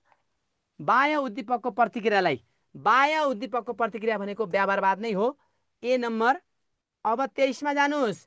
व्यवहारवादी मनोवैज्ञानिक बिएफ स्किनरको सिकाइ सिद्धान्तलाई भनिन्छ। ल भन्नुहोस्, बिएफ स्किनरले कुन सिकाइ सिद्धान्त प्रतिपादन गरेका हुन्? कार्यपरक हो कि, आवश्यकतामा आधारित हो कि, चेतनायुक्त हो कि, जीवन परिपक्वताको जैविक परिपक्वताको सिद्धान्त हो? ल भन्नुहोस्, कार्यपरक सम्बन्ध सिकाइ सिद्धान्त है त। कुन हो साथीहरू? कार्यपरक सम्बन्ध सिकाइ सिद्धान्त है। उनले के माथि प्रयोग गरेका थिए? मुसामाथि प्रयोग, मुसामाथिको प्रयोग। बिएफ स्किनरले मुसामाथिको प्रयोग है त। ल, यसलाई पुनर्बलीय पनि भन्ने गरिन्छ है। ल, अब 24मा जाउँ। 24मा हेर्नु होला। सिकाइको स्वभावलाई नजनाउने भनाइ तलका मध्ये कुन हो भन्यो? सिकाइबाट व्यक्तिमा परिवर्तन हुने, सिकाइ खण्डात्मक र लम्बात्मक दुवै हुने, परिपक्वताका कारण व्यक्तिमा परिवर्तन आउने, अधिकांश सिकाइका पछि प्रेरणाको ठुलो भूमिका रहन्छ भनेको छ। कुन चाहिँ सही हो? सिकाइको स्वभावलाई नजनाउने कुन हो भन्यो क्या है त। कुनले चाहिँ सिकाइ जनाउँदैन भन्यो क्या? ल भन्नुहोस्, लेख्नुहोस् त।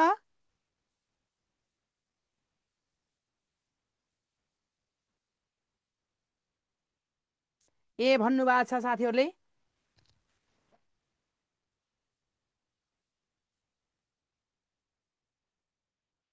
सिकाइको स्वभावलाई नजनाउने भनाइ तलका मध्ये कुन हो भनेको छ? ल भन्नुहोस्।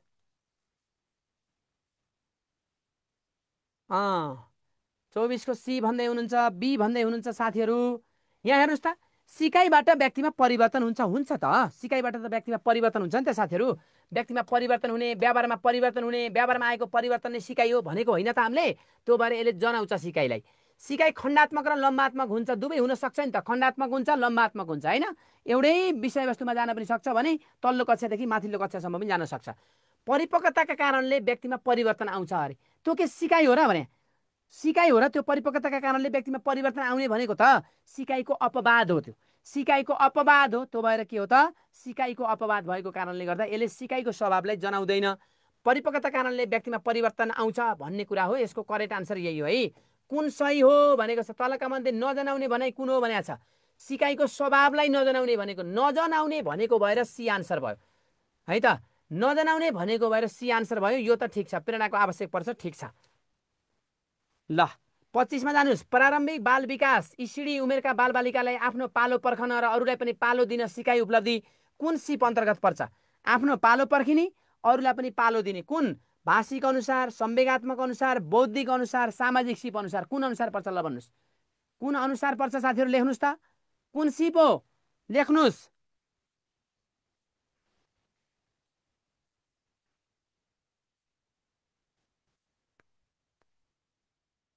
25 नम्बरको लेख्नुहोस् त, कुन सिप हो साथीहरू? ल, डिडी भन्नुभएको छ साथीहरूले। सिर्जना गैरेजी लेख्नुहोस्, लेख्नुहोस्, लेख्नुहोस्। ल, ओके, डी है त साथीहरू, सामाजिक सिप। 26मा जानुहोस्। राष्ट्रिय पाठ्यक्रम प्रारूप 2076 अनुसार स्थानीय पाठ्यक्रम पाठ्यपुस्तक समन्वय समिति गठन गर्ने जिम्मेवारी कसको रहेको छ भनेको छ? स्थानीय तहको, स्थानीय शिक्षा गाउँ वा नगर शिक्षा समितिको, शिक्षा विकास तथा समन्वय इकाइको, विद्यालय व्यवस्थापन समितिको। ल भन्नुहोस्,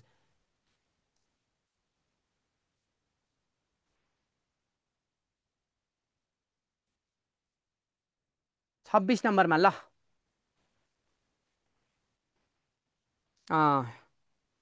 26को ए भन्नुभएको छ, ओके छ। 27मा जानुहोस्। विद्यालयमा प्रयोग हुने पाठ्यपुस्तकको तयारी गर्ने जिम्मेवारी निकाय तलका मध्ये कुन हो? पाठ्यपुस्तकको तयारी गर्ने, पाठ्यपुस्तकको तयारी गर्ने जिम्मेवारी भनेको शिक्षा विज्ञान तथा प्रविधि मन्त्रालयको हो र? होइन। मानव स्रोत विकास केन्द्रले के पाठ्यक्रम सम्बन्धी काम गर्छ? होइन। व्यवस्थापन समितिले गर्छ? होइन। कसको? पाठ्यक्रम विकास केन्द्रको। पावी के को हो साथीहरू? कसको हो भन्दा पाठ्यक्रम विकास केन्द्रको हो है त। यसले के गर्छ? अर्को कुरा, यसले के गर्छ? नमुना पाठ्यपुस्तकको विकास गर्छ। नमुना पाठ्यपुस्तक, नमुना पाठ्यपुस्तक र प्रिन्ट रेडी कपी तयार गर्छ यसले। पिआरसी कपी तयार गर्ने पनि पाठ्यक्रम विकास केन्द्र हो भनेर सबैले सम्झिनु होला है त। 2028 साल भदौको महिना 5 गते यसको स्थापना भएको हो भनेर साथीहरूले बुझ्नु होला। ल, यो एउटै क्वेसन रिपिट भएछ साथीहरू। यहाँ यही क्वेसन हेर्नुहोस् त, जिम्मेवारी निकाय, जिम्मेवारी निकाय तलका मध्ये कुन चाहिँ हो भनेको छ? यो क्वेसन अलिकति यही क्वेसन कपी भएछ, त्यो कारणले गर्दाखेरि यसलाई चाहिँ छोडिदिनुहोस् है। यही क्वेसन कपी भएछ, 28 नम्बरको चाहिँ होइन यो क्वेसन, यही कपी भएछ। अब यसको अप्सनहरू फरक छ, क्वेसन रङ छ है 28 को। 29मा हेर्नुहोस्, शैक्षणिक योजना निर्माण गर्दा लिइने प्रमुख आधार तलका मध्ये कुन हो? अब तपाईँलाई झुक्काउँछ यसले झुक्क्याउँछ तपाईँहरूलाई। ल भन्नुहोस् के लेख्नुहुन्छ यसको आन्सर? शिक्षक निर्देशिका, पाठ्यक्रम, पाठ्य पुस्तक र कार्यतालिका। ल भन्नुहोस् त, ABCD 29 को लेख्नुहोस्, 29 को।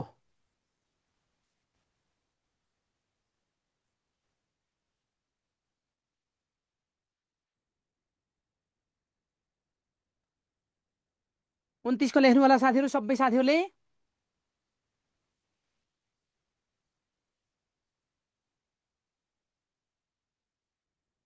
कक्षा कोठामा शैक्षणिक सामग्री परेका, सरी 29 को बी नम्बर भन्नुभएको छ, ओके छ।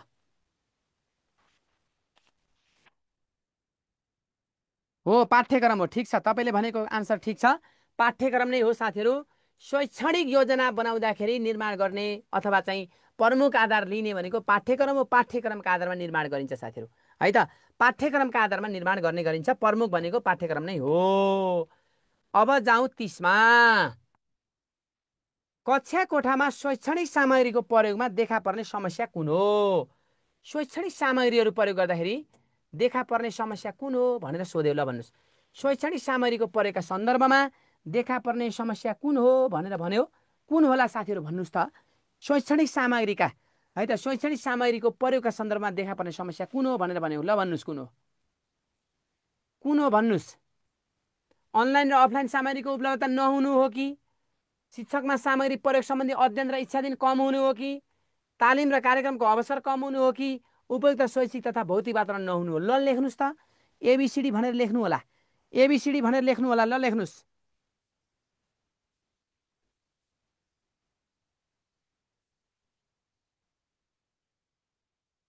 तीस नम्बरमा कक्षा कोठाको शैक्षणिक सामग्री प्रयोगका सन्दर्भमा देखा पर्ने प्रमुख समस्या कुन हो भनेको छ। ल भन्नुहोस् त, प्रमुख समस्या भनेको साथीहरू शिक्षकमा सामग्रीको प्रयोग सम्बन्धी अध्ययन र इच्छा शक्ति नै कम हुने हो है त। शिक्षकको इच्छा शक्ति भयो भने उसले अध्ययन सामग्रीहरू खोजी गर्न सक्छ। त्यो भएर यसको प्रमुख कारण भनेको यही हो, शिक्षकमा अध्ययन सामग्रीको के अरे अध्ययन र इच्छा शक्ति चाहिँ के हुने हो त भन्दा कम हुने हो। यसको सही आन्सर बी भयो। बी लेखेका साथीहरूको आन्सर मिलेको छ, अरू साथीहरूले हेर्नु होला है। ल साथीहरू, अब हामी 31 नम्बरमा जानभन्दा पहिला आज तपाईँहरूले अलिक कम सेयर गर्नुभएको छ, अलिकति कम सेयर भयो साथीहरू, अलिकति सेयर गरौँ साथीहरू। तपाईँले निःशुल्क रूपमा यो लेभलको कक्षा पाइरहनु भएको छ साथीहरू, अलिकति सेयर गर्नुहोस्, हामीलाई पनि हौसला प्रदान गर्नुहोस्, न कि भोलिका दिनमा पनि तपाईँहरूसँग यसै गरी उपस्थित हुन पाइयोस् है। अनि नयाँ जोडिएका साथीहरूले आज जो साथीहरू जोडिनु भएको छ त्यो पेजलाई चाहिँ फलो गर्नु होला साथीहरू, गुरु मन्त्रको पेज, त्यसै गरी मेरो ईश्वरी प्रसाद पाण्डे सरको पेज पनि साथीहरूले फलो गर्नु होला है त। च्याट बक्समा कमेन्ट बक्समा कमेन्ट आएको छ, साथीहरूले फलो गर्नु होला। नयाँ साथीहरू जो साथीहरू जोडिनु भएको छ फलो गर्नु होला। तपाईँलाई सूचना तथ्याङ्क जानकारीको लागि, नयाँ नयाँ अपडेट्सहरूको लागि हजुरलाई सहज हुन्छ, परीक्षाको तयारीका लागि तपाईँलाई सहज हुन्छ है।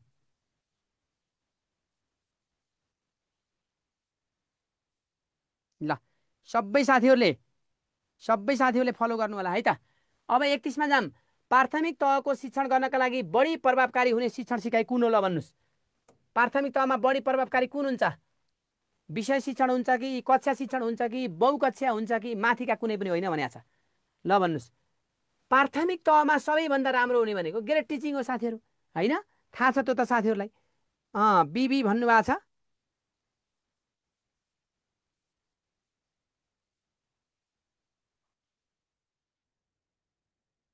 बिबी भन्नुभएको छ साथीहरू। यो भनेको प्राथमिक तहमा ग्रेड टिचिङ है त, ग्रेड टिचिङ भन्छ यसलाई। ग्रेड टिचिङ भनेको कक्षा शिक्षण, विषय शिक्षण भनेको माथिल्लो तहमा, माथिल्लो तहमा के हो त? विषय शिक्षण हो। बहुकक्षा शिक्षण कस्तोका लागि हो भन्दा थोरै शिक्षक र थोरै विद्यार्थी भएमा फेरि बहुकक्षा बहुकक्षा है त।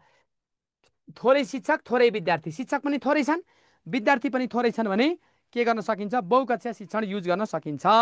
ल विद्यालयमा द्वन्द्व सिर्जना हुनुको कारणमा नपर्ने, हेर्नुहोस् है कसरी झुकाउँछ प्रश्नले, पर्ने भनेको छैन, नपर्ने भनेको छ। द्वन्द्व सिर्जना हुनुको कारणमा नपर्ने तलका मध्ये कुन हो भनेको छ? मूल्य मान्यतामा विविधता हो कि समकक्षी समीक्षा हो कि वर्गीय अवधारणा हो कि विभेद हो? ल भन्नुहोस् साथीहरू, के हो? कुन चाहिँ पर्दैन? द्वन्द्व सिर्जनाको कारण कुन होइन? कुन चाहिँ द्वन्द्वको कारण होइन भने हो क्या? कुन होला? ल भन्नुहोस् त, कुन होला? आन्सर लेख्नुहोस्।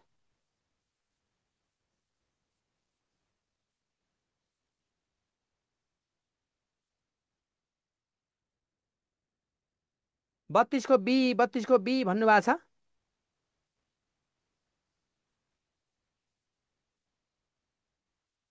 ल ओके, समकक्षी समीक्षा है त। समकक्षी समीक्षा भयो भने द्वन्द्व अलिकति कम हुन्छ। ल ल हेर्नुहोस् त, 33 नम्बरमा मुख्य सिकाइ उपलब्धि धेरै जसो हासिल गरेका सुधारात्मक शिक्षणको आवश्यक रहेको भन्ने उपलब्धिको व्याख्याले कुन उपलब्धि स्तरलाई बुझाउँछ भनेको छ साथीहरू? कुन उपलब्धि स्तरलाई होला? ल भन्नुहोस्। तपाईँले सम्झिनु पर्यो यहाँ क सा रा उ न आधेमा भनेर सम्झिने है। कसा राउ न आधेमा भनेर सम्झिने। कसा राउ न आधेमा है त। कसा राउ न आधेमा भनेर सम्झिनु होला। कसा राउ न आधेमा भनेर सम्झिनु होला साथीहरू है। अब क भनेको कसा राउ न आधेमा, कबाट कमजोर, यो कमजोर, साबाट सामान्य, राबाट राम्रो, उबाट उच्च, न भनेको नसकेको है त। नसकेको के? सिकाइ उपलब्धि हासिल गर्न नसकेको भन्ने बुझिन्छ है। आ भनेको आंशिक रूपमा सकेको, आंशिक रूपमा सकेको। धे भनेको धेरै जसो सकेको, धेरै जसो सकेको सिकाइ उपलब्धि हासिल गर्न। मा भनेको माथिल्लो तहको पनि सकेको, माथिल्लो तहको पनि सकेको भनेर भन्ने है। अब यसले के भनेको छ? उपलब्धि धेरै जसो हासिल नगरे यो है त, नगरेको, धेरै जसो हासिल नगरेको है त साथीहरू। ल भन्नुहोस् त साथीहरू, के हुन्छ होला यो? ल भन्नुहोस् त साथीहरू। न आधेमाबाट पढ्नु होला, न आधेमाबाट पढ्नु होला, न आधेमाबाट पढ्नु होला। के हुने भयो? ल भन्नुहोस्। सामान्य, कमजोर, उच्च, राम्रो। कसा राउ ल राम्रो भन्नुभएको छ। ल ओके, ठिक छ। 34मा जानुहोस्। निबन्धात्मक प्रश्नको उत्तर अङ्कन गर्ने साधनको रूपमा रुब्रिक्स निर्माण गर्दा उल्लेख गर्नु नपर्ने तत्त्व तलका मध्ये कुन हो? स्तर छुट्याउने, अङ्कको विस्तार गर्ने, उपलब्धिको सूचक, प्रश्नको कठिनाइ स्तर। यो ठ्याक्कै अस्तिको फिडब्याकमा पनि गरेका छौँ हामीहरू, अस्तिको फिडब्याकमा पनि गरेका छौँ है साथीहरू। यो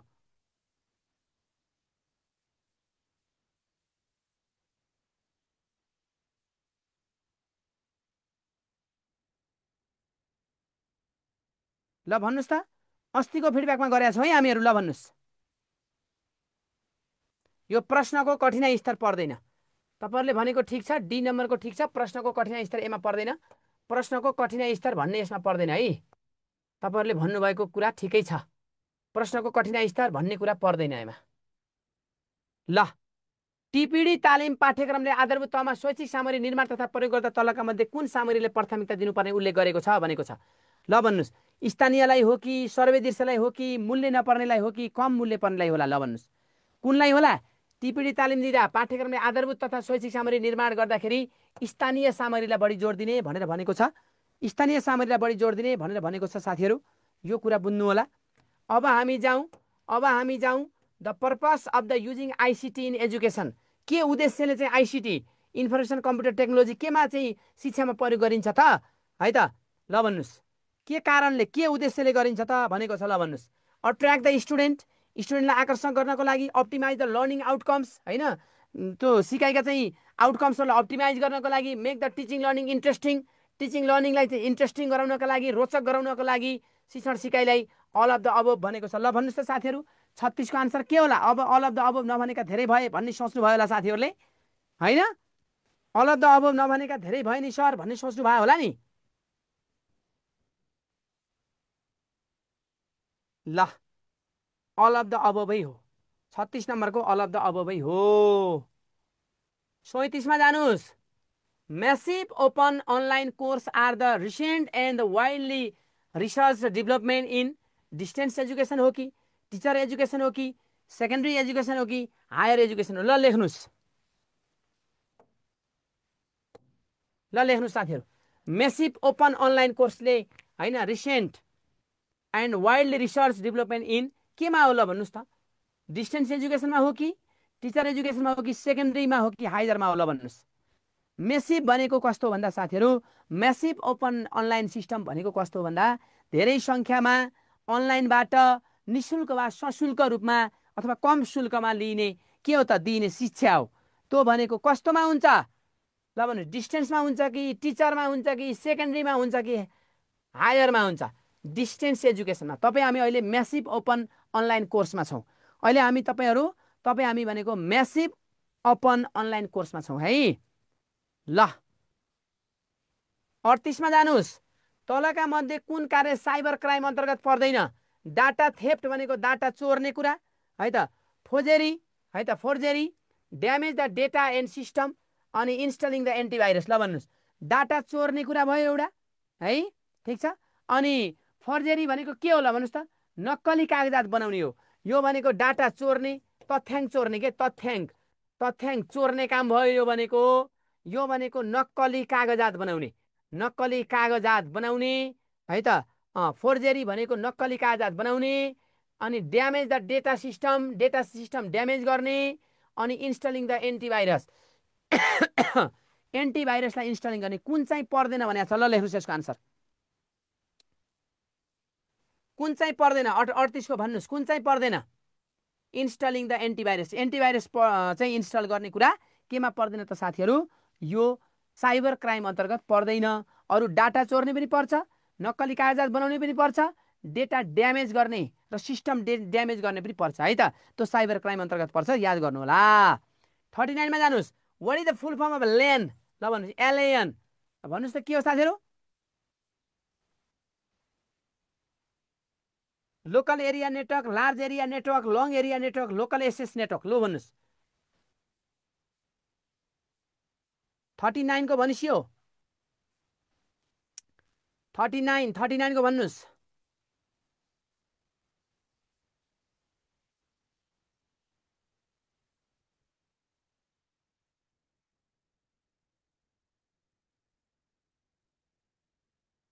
थर्टी नाइन को कमेन्ट गर्नुहोस् त साथीहरू।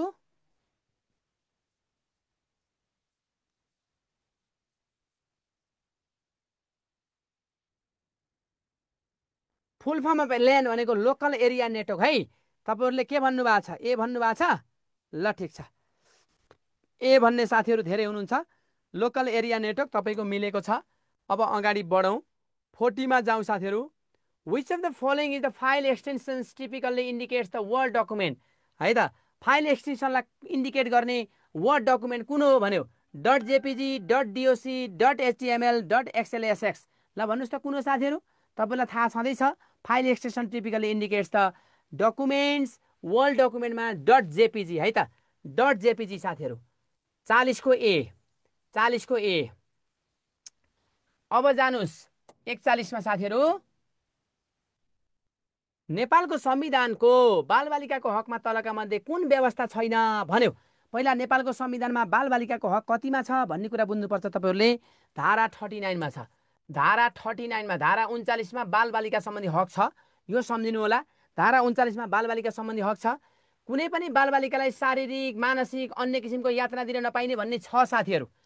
कुनै पनि बालबालिकालाई कुनै पनि कल कारखाना, खानी वा जोखिममा लाउन नपाइने भन्ने पनि छ। अभिभावकको स्वीकृति लिएर मात्र सेना प्रहरी वा द्वन्द्वमा प्रयोग गर्न पाइने, यो छैन साथीहरू। सेना प्रहरी वा द्वन्द्वमा प्रयोग गर्नै पाइन्न बालबालिकालाई। त्यही भएर यहाँ कुन छैन भनेको छ? यही भयो आन्सर। तपाईँहरूको आन्सर के भयो त? सी भयो। सी लेखेका साथीहरूको मिलेको छ, अन्य साथीहरूले हेर्नु होला। सामुदायिक विद्यालयको व्यवस्थापन समितिमा तलका मध्ये कुन सदस्य रहने व्यवस्था छैन भनेको यहाँ भएका मध्ये कुन चाहिँ सदस्यमा रहन्न भनेको छ? ल भन्नुहोस्। सामुदायिक विद्यालय व्यवस्थापन समितिको सदस्यमा पहिला सामुदायिक विद्यालय व्यवस्थापन समितिमा कतिजना सदस्य हुन्छन् भनेर सोध्छ। त्यति बेला 9वटा सामुदायिकमा, संस्थागतमा भन्यो भने 7वटा। संस्थागतमा कतिजना सदस्य? 7वटा सदस्य हुन्छन् साथीहरू।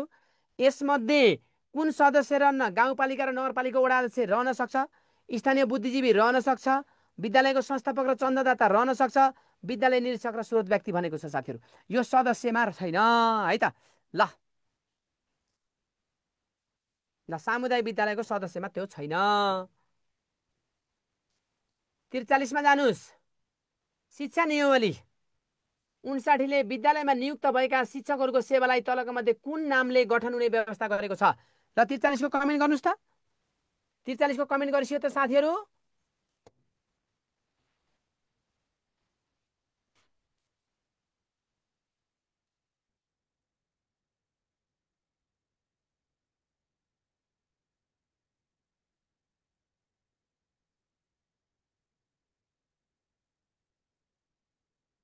ल हेर्नुहोस्, शिक्षा नियमावलीले के भनेको छ भन्दा नियुक्त भएका शिक्षकको सेवालाई कुन नामले गठन हुने? विद्यालय शिक्षक सेवा, विद्यालयको नामाकरण, संस्थागत विद्यालयको पूर्वाधार निर्माण। यो निर्माण यो अप्सनै हेर्दा मिल्दैन। हेर्नुहोस् त यो अप्सन कसरी मिल्छ? यही विद्यालय शिक्षक सेवा है। ए नम्बर आन्सर, ए नम्बर आन्सर। यहाँ योजना निर्माण भनेको छ, अरू यो हेर्नै परेन। पूर्वाधार निर्माण भनेको छ, यहाँ के भनेको छ? सेवालाई कुन नामले गठन हुने भनेको छ। गठन हुने भनेको विद्यालय शिक्षक सेवा है त। ल स्थानीय सरकार सञ्चालन 2074 अनुसार तलका मध्ये कुन कार्य सम्बन्धी गाउँपालिका र नगरपालिकाको हो भनेको छ? माध्यमिक तह 10 को परीक्षा सञ्चालन गर्ने, विद्यालयको नामाकरण गर्ने, संस्थागत विद्यालयको शैक्षिक पूर्वाधार निर्माण गर्ने, पाठ्यक्रम कार्यान्वयन योजना निर्माण गर्ने। कुन चाहिँ तपाईँको 74 को चाहिँ शिक्षा सम्बन्धी कार्य होला भन्नुहोस् त? गाउँपालिका र नगरपालिकाको कार्य कुन होला भन्नुहोस् त साथीहरू? कुन होला ल भन्नुहोस्, कुन हो ल भन्नुहोस्। अब गाउँपालिका 2074 कहिले चाहिँ प्रमाणीकरण भयो भन्छ? तपाईँले त्यो जान्नु पर्यो साथीहरू। ल भन्नुहोस् त, स्थानीय सरकार सञ्चालन ऐन 2074 कहिले प्रमाणीकरण भएको लेख्नुहोस्।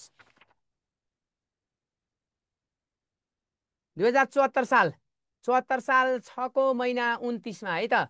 यसमा शिक्षा सम्बन्धी गाउँपालिका र नगरपालिकाका अधिकारहरूको भनेको दफा 11 को है, दफा 11 को 2 को जमा छ, 2 जमा छ, सम्झिनु होला। 11 को 2 को जमा छ। 23वटा अधिकार छन्। तिनी भनेको प्रासा प्रामा गागा बिबी साबी साबी साबिनी ट्युसन पढ्न जाने होइन, स्थानीय स्थानीय मासासिय भनेर हामीले कण्ठ पारेका छौँ। त्यसमध्ये विद्यालयको नामाकरण पर्छ, नगरपालिकाको काममा पर्छ, गाउँपालिका वा गाउँ वा नगरपालिकाको कार्यक्षेत्रभित्र पर्छ, अरू पर्दैन। अरू पर्दैन साथीहरू। यसको आन्सर बी भयो। जो साथीले बी भन्नुभएको छ ओके छ। 45 मा जानुस् त। 45 मा जानुस्। 5 वर्ष पुरा भई 10 वर्ष सेवा अवधि ननागेका शिक्षकलाई भविष्यमा सेवा अयोग्य ठहरिने गरी सेवाबाट बर्खास्त गर्दा हटाउँदा साथीहरू उसले कति उपादान पाउँछ? 5 वर्ष पुरा भएर 10 वर्ष सेवा अवधि ननागेकाले कति पनि पाउँदैन। प्रति वर्ष आधा महिनाको तलब बराबर पाउँछ, 1 महिना बराबरको तलब पाउँछ, प्रति वर्ष 1.5 महिना बराबरको तलब पाउँछ। ल भन्नुहोस् साथीहरू, त्यसको सही आन्सर के हो? ल भन्नुहोस्।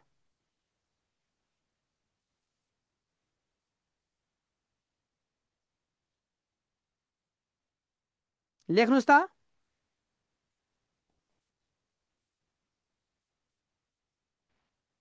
निमाविलाई पनि टार्गेटै छ है साथीहरू। निमाविलाई पनि फोकस छ। यो शिक्षाका क्वेसनहरू सबै सबै इम्पोर्टेन्ट छ, आउँछ निमाविमा पनि साथीहरू। सबै क्वेसनहरू इम्पोर्टेन्ट छन् है।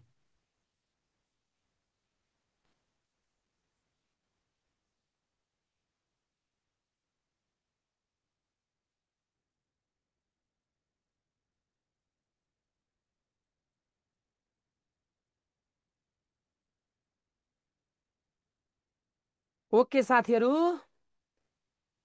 ल यो धेरै इम्पोर्टेन्ट छ, ख्याल गर्नु होला। प्रति महिना आधाको तलब है त। प्रति वर्ष आधा महिना बराबरको तलब हो। प्रति वर्ष आधा महिना बराबरको तलब हो साथीहरू है त। अब 1 महिना बराबरको फेरि कति हो? ल एक बराबरको कति हो? ल भन्नुहोस्। यो हो आन्सर है त। 1 भनेको 10 भन्दा माथि, 10 भन्दा माथि 15 सम्म है त। वर्षसम्म काम गरेमा, 10 भन्दा माथि 15 सम्म काम गरेमा फेरि प्रति वर्ष साथीहरू। ल भन्नुहोस्। प्रति वर्ष 1.5। ल भन्नुहोस् त। 1.5 भनेको 15 वर्षभन्दा माथि, 15 वर्षभन्दा माथि भन्दा माथि कति वर्षसम्म भन्नुहोस् त? 20 वर्षसम्म काम गरेमा, 20 वर्षसम्म काम गरेमा 1.5 को तरले तलब पाउँछ है त। 1.5 महिनाको तलब बराबरको रकमले उपादान पाउँछ है त। उपादान पाउँछ। तर यसका लागि कम्तीमा 5 वर्ष पुग्नै पर्छ है। कम्ती 5 वर्ष पुग्नुपर्छ। 5 देखि 10 मा 5 देखि 10, 5 देखि 10मा आधा महिना है त। अनि 10 देखि 15मा 1 महिना बराबरको, अनि 15 देखि 20मा 1.5 महिना बराबरको। 1/2 है त, 1.5 महिना बराबरको तलब पाउने गर्छ उपादानको रूपमा है त। यसरी बुझ्नु होला साथीहरू। अब अगाडि बढौँ। यो इम्पोर्टेन्ट भनिदिएँ मैले, तपाईँहरूले यसलाई ध्यान दिनु होला। यसको आन्सर के भयो साथीहरू? बी भयो। 46मा हेर्नुहोस्, तलका खाली ठाउँमा क्रमश कुन सङ्ख्या उपयुक्त हुन्छ भन्यो। ल लेख्नुहोस्, कुन सङ्ख्या उपयुक्त होला साथीहरू? भन्नुहोस् त, कुन सङ्ख्या उपयुक्त होला खाली ठाउँमा? 15, 25, 37, 51 होइन? अनि के हुन्छ होला? ल भन्नुहोस्। 15, 25, 37, 51। मैले के भनेको छु? पहिला के गर्ने? पहिला यसको प्याटर्न हेर्ने। 15, 10, 25 के को छ परिवर्तन कति छ? ल भन्नुहोस्, कति छ? 15, 10को फरक छ। 25 भनेपछि 12को फरक छ। 37 भनेपछि 14को फरक छ। अब फरक कति हुनपर्छ? 16 हुनपर्छ। 51मा 16 जोड्नु 7 छ, 67। डी आन्सर, डी आन्सर साथीहरू।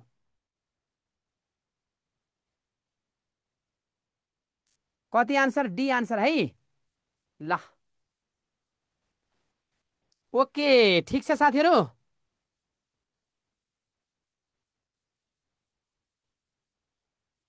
ल दुर्गाजी, हस् हस् हस्, हुन्छ, एकदमै एकदमै हजुरको सकारात्मक सुझावका लागि हामी मनन गर्छौँ, प्रयास गर्छौँ है। भोलिदेखि नै हामी निमाविको गर्ने पनि प्रयास गर्छौँ। चिन्ता नगर्नु होला है, धेरै कुरा मिलेको छ।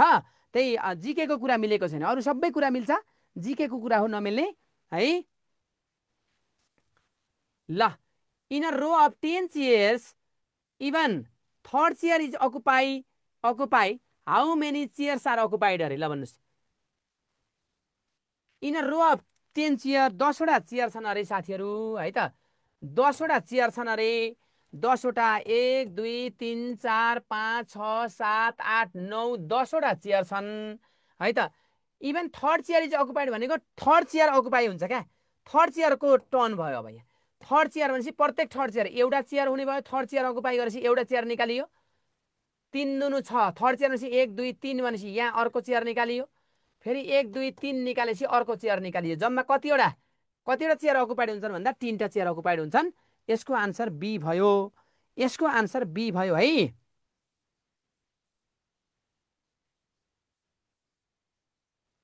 ल 48मा हेर्नुहोस्, which number does not belongs the group. यो ग्रुपमा बिलोङ्स नहुने नम्बर कुन हो भनेको छ। कुन होला भन्नुहोस्? 17 हो कि 19 हो कि 23 हो कि 25 होला भन्नुहोस्। मैले यो प्याटर्न गराएको छु नि साथीहरूलाई होइन? हामी यो प्याटर्न गरेका छौँ नि साथीहरू। यो प्राइम नम्बर प्याटर्न हो साथीहरू। यो प्याटर्न भनेको प्राइम नम्बर प्याटर्न हो है त। यो प्राइम नम्बर प्याटर्न हो साथीहरूलाई। मैले आइक्यूको सबै कुराहरू पेजमा पनि राखिदिएको छु। साथीहरूले कतिको हेर्नु भएको छ? पेज फलो नगरेका साथीहरूलाई कसरी थाहा हुन्छ र? ईश्वरी प्रसाद पाण्डे सर भनेर सर्च गर्ने, फेसबुकमा आइहाल्छ नि, इङ्ग्लिसमा छ नाम। अनि फलो गरेपछि आउँछ। हेर्नु होला सबै साथीहरूले।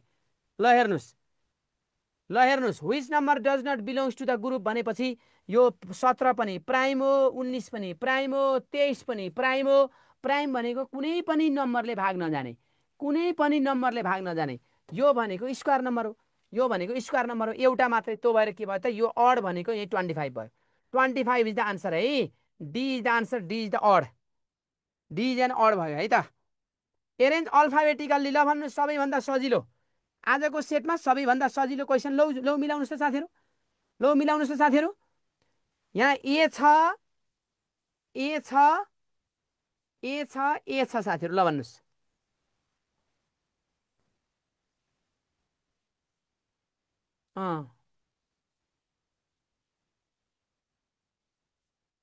एरेन्ज अल्फाबेटिकल्ली भनेको छ। ल भन्नुहोस् त साथीहरू, कुन हुन्छ पहिला? ल भन्नुहोस्। एपी छ, एभी छ, एपी छ, एएल छ। ल भन्नुहोस् त साथीहरू, कुन हुन्छ पहिला? ल ए त सबैमा छ, ए त सबैमा छ, त्यसपछि पी छ, त्यसपछि भी छ, त्यसपछि पी छ, त्यसपछि एल छ। अभियसली ए पहिला, ए पछि यल पहिला। त्यो भएर टी अगाडि आउनुपर्छ। यहाँ टी अगाडि छैन, यसमा पनि यस अगाडि छ, भएन। एमा पनि यस अगाडि छ, यही भयो आन्सर। एकै आन्सर भयो साथीहरू। है त। टी अगाडि भएको एमा मात्र छ, त्यो भएर आन्सर के भयो त? एकै भयो। ल, hand is to glove as foot is to के होला भन्नुहोस्? हातमा पन्जा लाइन्छ, ग्लोभ्स लाइन्छ भने खुट्टामा के लाइन्छ? के लाइन्छ साथीहरू भन्नुहोस् त? खुट्टामा के लाउनुहुन्छ? मोजा लाउनुहुन्छ होइन? ल, हातमा पन्जा लाए जस्तो खुट्टामा के लाउनुहुन्छ? मोजा लाउनुहुन्छ, सक्स भयो है त। ओके छ। ल, यसको आन्सर के भयो त साथीहरू? सक्स भयो। त्यो भएर यसको आन्सर के भयो त? 50 को आन्सर के भयो त साथीहरू? ए भयो है। 50 को आन्सर के भयो? ए भयो। तपाईँहरूले यसरी बुझ्नु होला। ल साथीहरू, कति मिले कमेन्ट गर्नुहोस् त एकचोटि। सबै साथीहरूले कमेन्ट गर्नुहोस् त, कति मिलाउनु भयो साथीहरूले? कति मिलाउनु भएछ कमेन्ट गर्नुहोस् त साथीहरू एकचोटि। एकपटक सब साथीहरूले कमेन्ट चाहिँ गर्नुहोस् त, कति पो मिलाउनु भएछ तपाईँहरूले? ल,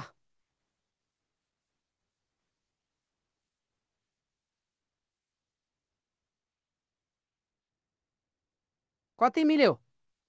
कति मिल्यो साथीहरूको?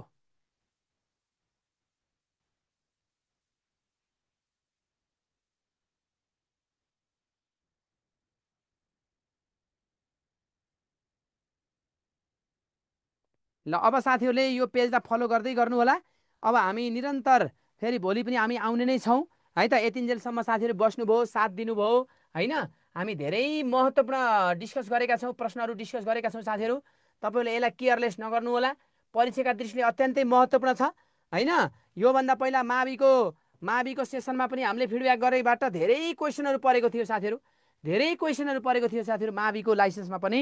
त्यो कारणले साथीहरूले यसलाई रेगुलर आउनु होला। भोलिदेखि हाम्रो 5 बजेदेखि हुन्छ। 5 बजेदेखि आउनु होला है भोलिदेखि। ठिक छ, भोलिदेखि 5 बजेदेखि आउनु होला भन्दै अहिलेको लागि म तपाईँहरूको सहजकर्ता ईश्वरी प्रसाद पाण्डे सर पनि बिदा हुन्छु। हस्त, धन्यवाद साथीहरू। फेरि भोलि भेटौँला है त। ल, हामी रेगुलर क्लासमा त फेरि भोलि बिहान 5 बजे भेटिहाल्छौँ। भोलि बिहान 5 बजे निमाविको क्लासमा त हामी भेटिहाल्छौँ साथीहरू है त। अरू साथीहरूसँग फेरि भोलि साँझ भेट्छौँ भन्दै म पनि बिदा भएँ। ल, धन्यवाद साथीहरू।